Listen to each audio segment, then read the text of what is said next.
Sujet de français 2019, la question du corpus. Méthode. L'objet d'étude, la parole en spectacle, je vous rappelle, on a 3 objets d'étude. C'est le moment de ressortir la carte mentale sur laquelle vous avez les résumés, celle-ci. La parole en spectacle, identité-diversité. Au XXe siècle, l'homme et son rapport au monde à travers la littérature et les autres arts. Je ne lis pas les textes, mais simplement les titres et les indications au-dessous et au-dessus. Texte 1. Colin, accompagné de ses amis Alice et Chick, rencontre Chloé pour la première fois lors d'une fête chez Isis, une de leurs connaissances. Donc je sais déjà qu'il s'agit d'une première rencontre entre un garçon qui s'appelle Colin et une fille qui s'appelle Chloé.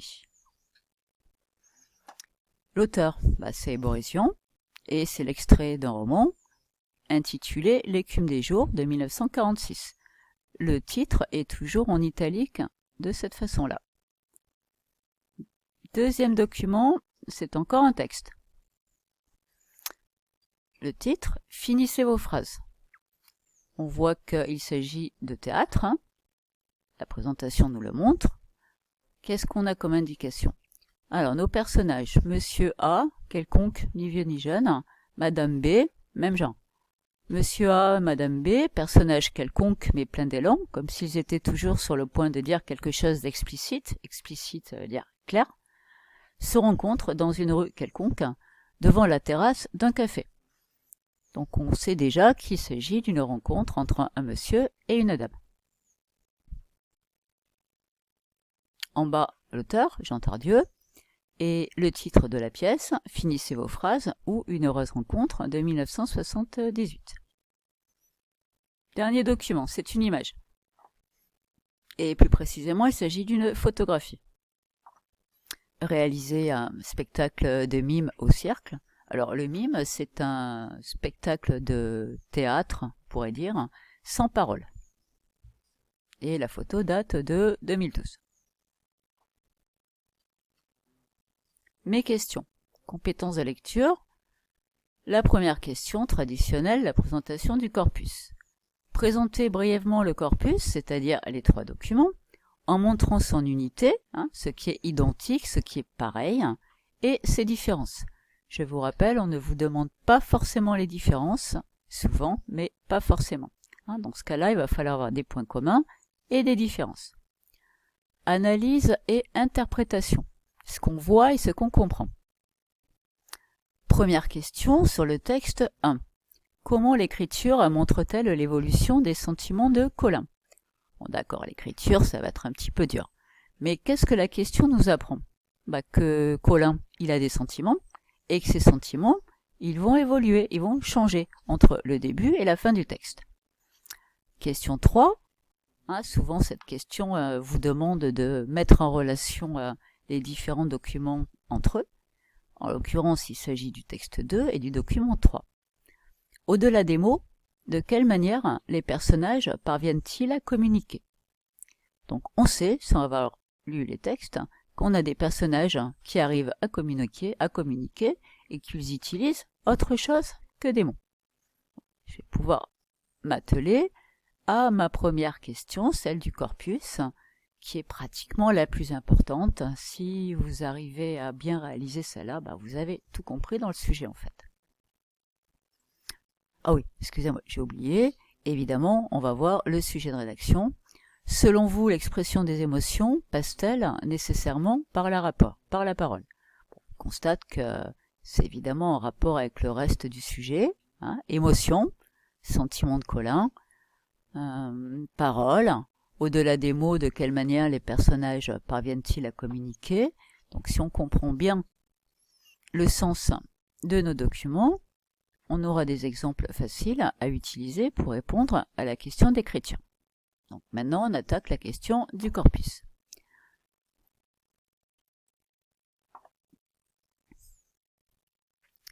Bon, l'objet d'étude, la parole en spectacle.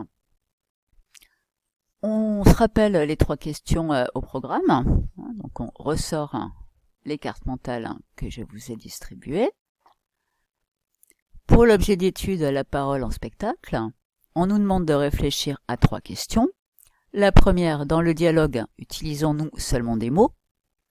Comment la mise en scène de la parole fait-elle naître des émotions jusqu'à la manipulation?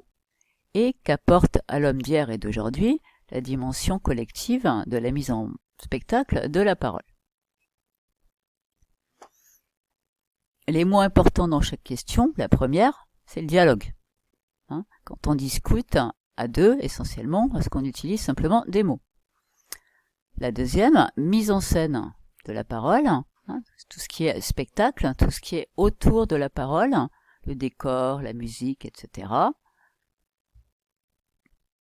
Et la troisième, le moins important, ça va être collective. Qu'apporte à l'homme d'hier d'aujourd'hui la dimension collective de la mise en spectacle de la parole, quand des hommes sont tous ensemble face à quelqu'un qui prend la parole. En général, votre sujet de rédaction concerne plus ou moins une des 3 questions de l'objet d'étude. Alors, pour nous aider, nous allons faire un tableau. Vous pouvez faire ce tableau pour tous les sujets. Document 1, document 2, document 3. Avec plusieurs lignes, on va chercher la nature des documents, texte ou image. Ensuite, on va préciser le genre. Donc, s'il s'agit de texte, ça peut être roman, poésie, théâtre, article de journal, etc.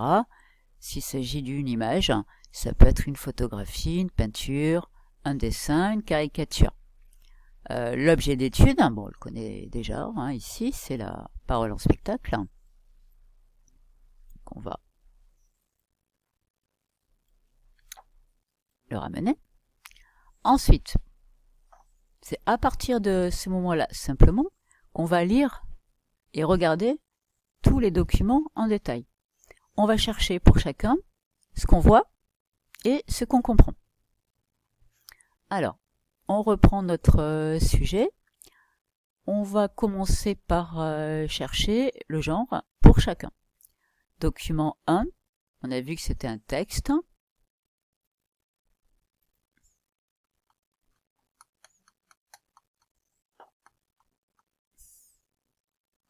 Et on a dit que c'était un extrait du roman de Borézian intitulé L'écume des jours. Le deuxième, on a dit que c'était aussi un texte, extrait d'une pièce de théâtre de Jean Tardieu, intitulé Finissez vos phrases. Et le troisième, c'est une photo prise pendant un spectacle de mime. Je complète mon tableau. Bon, je l'avais fait avant, je vous mets simplement un peu de noir. Extrait du roman de Borézian, L'écume des jours. Je mets mon titre entre guillemets. Extrait de la pièce de Tardieu, Finissez vos phrases, entre guillemets, et photographie d'un spectacle de mime. Bon, l'objet de l'étude, on a dit que c'était la parole en spectacle.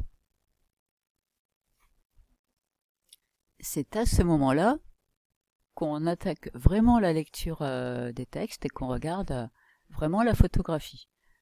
Donc en 2 étapes. D'abord, tout simplement, qu'est-ce qu'on voit? Que voit-on? Et dans un deuxième temps, que comprend-on?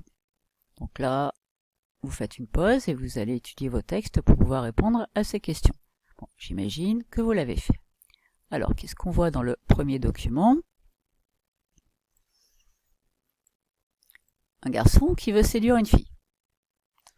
Dans le deuxième document, sans chercher bien loin, un couple qui discute, bizarrement, sans finir leur phrase.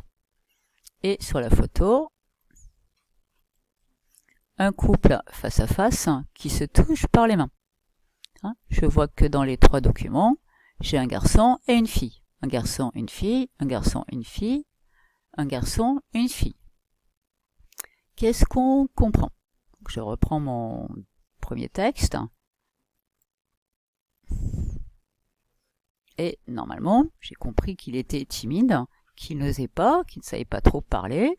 Puis finalement, il invite la fille à danser et la magie opère. Il est totalement séduit, elle aussi d'ailleurs. Dans le deuxième texte, c'est un peu bizarre. On a l'impression qu'ils se comprennent. Ils devinent la phrase, ils devinent la fin de la phrase de l'autre. Ils sont comme connectés. C'est ce qu'on appelle l'implicite. C'est-à-dire qu'ils comprennent ce qui n'est pas dit. Hein, tout à l'heure, on a parlé de l'explicite, ce qui est clair. L'implicite, c'est ce qu'on comprend, mais qui n'est pas dit de façon claire. Et dans le troisième document, qu'est-ce qu'on comprend? Que nos deux personnages sont aussi en connexion. Hein, ils sont comme le reflet l'un de l'autre dans un miroir. Ils ont les mêmes vêtements, les mêmes positions, le même regard, les mêmes maquillages. Bon. À laquelle des trois questions du programme nous demande-t-on de réfléchir? C'est dans le dialogue, utilisons-nous seulement des mots. Hein. Ces trois documents parlent de la communication non verbale, c'est-à-dire la communication qui passe par autre chose que la parole. On va pouvoir répondre réellement à notre question du corpus, chercher les points communs et les différences. Premier point commun, c'est le thème en général, la parole en spectacle et plus particulièrement la communication non verbale. Les personnages, un garçon, une fille, on sent de l'amour et de la séduction, donc le point commun c'est la communication non verbale entre un garçon et une fille. Les différences maintenant. Ça va être la nature et le genre, deux textes, une image, un extrait de roman, une pièce et une photo. Ensuite, plus important, le type de communication non verbale. Hein. On a vu que dans le texte 1, Colin il utilisait la danse pour vaincre ses difficultés avec la parole. Dans l'extrait du pièce de théâtre, les personnages communiquent comme connectés, c'est l'implicite. Et dans le troisième document, l'image, ils communiquent uniquement avec leur corps. Donc tout ça mis en mots. Point commun. Le thème en rapport avec l'objet d'étude, la communication non verbale. Deux amoureux qui communiquent autrement qu'avec des mots. Différence, forme et genre, et la façon de communiquer. Danse dans le texte 1, implicite dans le texte 2, et les gestes dans le document 3. Alors, pour rédiger ma phrase, je commence par la formule consacrée. Le corpus est composé de, dans ce cas-là, on va dire deux textes, un extrait du roman de Boris Vian, L'écume des jours, et un extrait de la pièce de Tardieu, Finissez vos phrases, ainsi que d'une photographie, d'une représentation d'un spectacle de mime. Les trois documents, de nature et genre différents, vous voyez là j'ai casé ma différence sans faire une phrase spécifique, évoquent le dialogue amoureux au-delà des mots. J'ai rajouté le non-verbal, si vous le dites, ça fera bien. En revanche, les méthodes employées pour communiquer sont différentes. La danse dans le texte 1, l'implicite dans le texte 2 et le langage du corps dans le document 3. Donc ça nous fait 1, 2, 3, 4, 5, 6, 7 lignes. Vous voyez qu'on est dans la limite autorisée pour le corpus. Voilà. Ce sera